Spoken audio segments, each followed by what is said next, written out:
فعل کے ساتھ کوئی ایسا ہے يسألك أهل الكتاب أن تنزل عليهم كتابا من السماء فقد سألوا موسى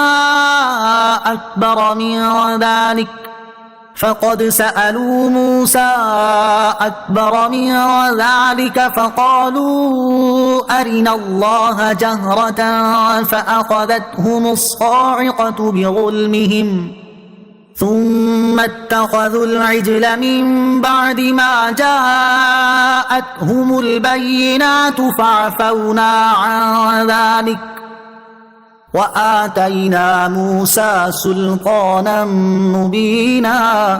ترجمہ: اے حبیب، اہل کتاب آپ سے سوال کرتے ہیں کہ آپ ان پر آسمان سے ایک کتاب اتار دیں، تو یہ لوگ تو موسیٰ سے اس سے بھی بڑا سوال کر چکے ہیں، جو انہوں نے کہا تھا اے موسیٰ اللہ ہمیں اعلانیہ دکھا دو، تو ان کے ظلم کی وجہ سے انہیں کڑک نے پکڑ لیا، پھر ان کے پاس روشن نشانیاں آ جانے کے باوجود وہ بچڑے کو معبود بنا بیٹھے، پھر ہم نے یہ معاف کر دیا اور ہم نے موسیٰ کو روشن غلبہ عطا فرمایا۔ یسألک اہل الکتاب، اہل کتاب آپ سے سوال کرتے ہیں۔ اس آیت کا شان نزول یہ ہے کہ یہودیوں میں سے کعب بن اشرف اور فخاس بن عازورہ نے سرکار مدینہ صلی اللہ تعالی علیہ وسلم سے عرض کیا کہ اگر آپ نبی ہیں تو ہمارے پاس آسمان سے یک بارگی کتاب لائیے، جیسے حضرت موسیٰ علیہ السلام توریت لائے تھے۔ ان کا یہ سوال ہدایت حاصل کرنے کے لیے نہ تھا بلکہ سرکشی و بغاوت کی وجہ سے تھا۔ اس پر یہ آیت نازل ہوئی اور سرکار دو عالم صلی اللہ تعالی علیہ وسلم کو تسلی کے طور پر فرمایا گیا کہ آپ ان کے سوالوں پر تعجب نہ کریں کہ آپ صلی اللہ تعالی علیہ وسلم سے یک بارگی قرآن نازل ہونے کا سوال کرتے ہیں، کیونکہ یہ سوال ان کی کمال درجے کی جہالت کی وجہ سے ہے، اور اس قسم کی جہالتوں میں ان کے باپ دادا بھی گرفتار تھے۔ اگر ان کا سوال طلب ہدایت کے لیے ہوتا تو پھر دیکھا جاتا، مگر وہ تو کسی حال میں ایمان لانے والے نہ تھے۔ ان کے باپ داداؤں کے ایسے کردار کی وضاحت کے لیے ان کی دو حرکتوں کو بیان کیا جاتا ہے۔ ایک یہ کہ انہوں نے حضرت موسیٰ علیہ السلام کے کوہ طور پر تشریف لے جانے کے بعد بچڑے کو معبود بنا لیا، اور دوسری بات یہ کہ حضرت موسیٰ علیہ السلام سے مطالبہ کیا کہ ہم آپ کا اس وقت تک یقین نہیں کریں گے جب تک آپ ہمیں خدا اعلانیہ دکھا نہ دیں، اور نبی کریم علیہ السلام سے تو یہ مطالبہ ہے کہ آپ علیہ السلام یک بارگی کتاب نازل کروائیں تو آپ علیہ السلام کی اطاعت کریں گے۔ لیکن جب حضرت موسیٰ علیہ السلام پر یک بارگی تورات نازل ہوئی تو بجائے اطاعت کرنے کے انہوں نے خدا عز و جل کے دیکھنے کا سوال کر دیا، اور اصل مسئلہ ہی یہ ہے کہ نہ کرنے کے 100 بہانے ہوتے ہیں۔ وَآتَيْنَا مُوسَىٰ سُلْطَانًا مُبِينًا، اور ہم نے موسیٰ کو روشن غلبہ عطا فرمایا۔ حضرت موسیٰ علیہ السلام کو روشن غلبہ و تسلط عطا فرمایا گیا کہ جب آپ علیہ السلام نے بنی اسرائیل کو توبہ کے لیے خود ان کے اپنے قتل کا حکم دیا تو وہ انکار نہ کر سکے، اور انہوں نے آپ علیہ السلام کی اطاعت کی۔ ورفعنا فوقهم الطور بميثاقهم وقلنا لهم ادخلوا الباب سجدا وقلنا لهم لا تعدوا في السبت وأخذنا منهم ميثاقا غليظا۔ ترجمہ: پھر ہم نے ان سے عہد لینے کے لیے ان پر کوہ طور کو بلند کر دیا اور ان سے فرمایا کہ دروازے میں سجدہ کرتے داخل ہو، اور ان سے فرمایا کہ ہفتے کے دن میں حد سے نہ بڑھو، اور ہم نے ان سے مضبوط عہد لیا۔ ورفعنا فوقهم الطور، پھر ہم نے ان پر کوہ طور کو بلند کر دیا۔ یہودیوں کے متعلق مزید 3 باتوں کا بیان کیا جا رہا ہے۔ پہلی یہ کہ ان سے تورات پر عمل کرنے کا عہد لینے کے لیے کوہ طور کو ان کے سروں پر معلق کر دیا۔ دوسری بات یہ کہ بیت المقدس یا اریحہ نامی بستی کے دروازے سے سجدہ کرتے ہوئے گزرنے کا حکم دیا، جس کی انہوں نے نافرمانی کی۔ تیسری بات یہ کہ انہیں ہفتے کے دن شکار کرنے سے منع فرمایا، لیکن انہوں نے تینوں باتوں میں خلاف ورزی کی اور اللہ عز و جل سے مضبوط عہد کر کے توڑ دیا۔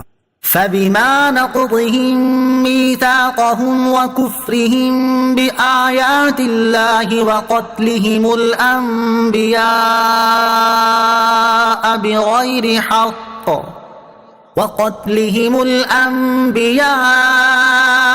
بِغَيْرِ حَقٍّ وَقَوْلِهِمْ قُلُوبُنَا غُلْفٌ بل طبع اللہ علیہا بکفرہم فلا یؤمنون الا قلیلا۔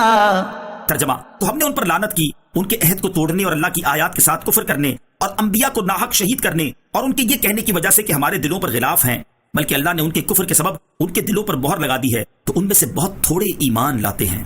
فبما نقضهم میثاقهم، تو ان کے عہد توڑنے کی وجہ سے۔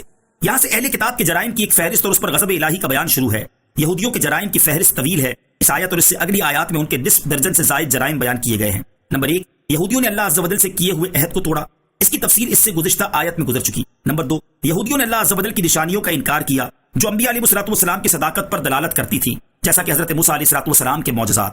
نمبر 3، یہودیوں نے انبیاء کرام علیہ السلام کو شہید کیا، اور یہودی خود سمجھتے تھے کہ ان کا انبیاء علیہ السلام کو شہید کرنا ناحق ہی تھا۔ نمبر 4، یہودیوں نے نبی کریم علیہ الصلوۃ والسلام سے کہا تھا کہ ہمارے دلوں پر غلاف چڑھے ہوئے ہیں، چونکہ یہ بھی ان کا جھوٹ اور نبی کریم علیہ الصلوۃ والسلام کی دعوت کو ٹھکرانا تھا، لہٰذا یہ بھی سبب عذاب ہوا۔ 5واں اور 6واں جرم اگلی آیت میں بیان کیا گیا ہے، بل طبع اللہ علیہا، بلکہ اللہ نے ان کے دلوں پر مہر لگا دی۔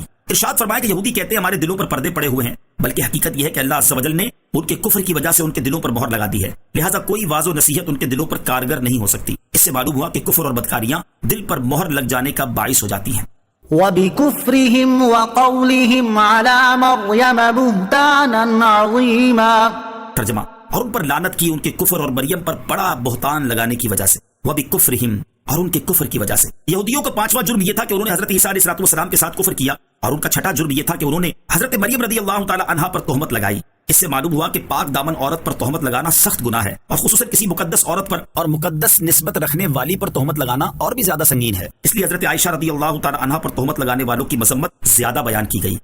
وقولهم إنا قتلنا المسيح عيسى ابن مريم رسول الله وما قتلوه وما صلبوه ولكن شبه لهم وَإِنَّ الَّذِينَ اخْتَلَفُوا فِيهِ لَفِي شَكٍّ مِّنْهُ مَا لَهُم بِهِ مِنْ عِلْمٍ إِلَّا اتِّبَاعَ الظَّنِّ وَمَا قَتَلُوهُ يَقِينًا۔ ترجمہ، اور ان کے اس کہنے کی وجہ سے ہم نے مسیح عیسیٰ بن مریم اللہ کے رسول کو شہید کیا، حالانکہ انہوں نے نہ تو اسے قتل کیا اور نہ اسے سولی دی، بلکہ ان یہودیوں کے لیے عیسیٰ ملتا جلتا ایک آدمی بنا دیا گیا، اور بے شک یہودی جو اس عیسیٰ کے بارے میں اختلاف کر رہے ہیں ضرور اس کی طرف سے شبے میں پڑے ہوئے ہیں۔ حقیقت یہ ہے کہ سوائے گمان کی پیروی کے ان کو اس کی کچھ بھی خبر نہیں، اور بے شک انہوں نے اس کو قتل نہیں کیا۔ وقولہم، اور ان کے اس کہنے کی وجہ سے۔ اس آیت میں یہودیوں کے 7ویں سنگین جرم کا بیان کیا گیا ہے کہ یہودیوں نے دعویٰ کیا کہ انہوں نے حضرت عیسیٰ علیہ الصلوۃ والسلام کو قتل کر دیا ہے، اور عیسائیوں نے اس کی تصدیق کی تھی۔ اللہ تعالیٰ نے ان دونوں کی تکذیب فرما دی، کیونکہ واقعہ یوں ہوا کہ جو منافق شخص یہودیوں کو حضرت عیسیٰ علیہ الصلوۃ والسلام کا پتہ دینے کے لیے آپ علیہ الصلوۃ والسلام کے گھر میں داخل ہوا، وہ حضرت عیسیٰ علیہ الصلوۃ والسلام کا ہم شکل ہو گیا، اور آپ علیہ الصلوۃ والسلام آسمان پر تشریف لے گئے۔ یہودیوں نے اسی منافق کو حضرت عیسیٰ علیہ الصلوۃ والسلام کے دھوکے میں سولی دے دی، لیکن پھر خود بھی حیران تھے کہ ہمارا آدمی کہاں گیا، نیز اس کا چہرہ حضرت عیسیٰ علیہ الصلوۃ والسلام جیسا تھا اور ہاتھ پاؤں مختلف۔ اس کا ذکر اس آیت کریمہ میں ہو رہا ہے، اور اسی وجہ سے وہ شک میں پڑ گئے اور یقینی طور پر کچھ نہیں کہہ سکتے تھے کہ وہ مقتول کون ہے۔ بعض کہتے ہیں کہ یہ مقتول حضرت عیسیٰ علیہ الصلوۃ والسلام ہے، بعض کہتے ہیں کہ یہ چہرہ تو حضرت عیسیٰ علیہ الصلوۃ والسلام کا ہے لیکن جسم حضرت عیسیٰ علیہ الصلوۃ والسلام کا نہیں، لہٰذا یہ وہ نہیں۔ یہودیوں کی پیروی میں آج کل قادیانی بھی اسی جہالت میں گرفتار ہیں۔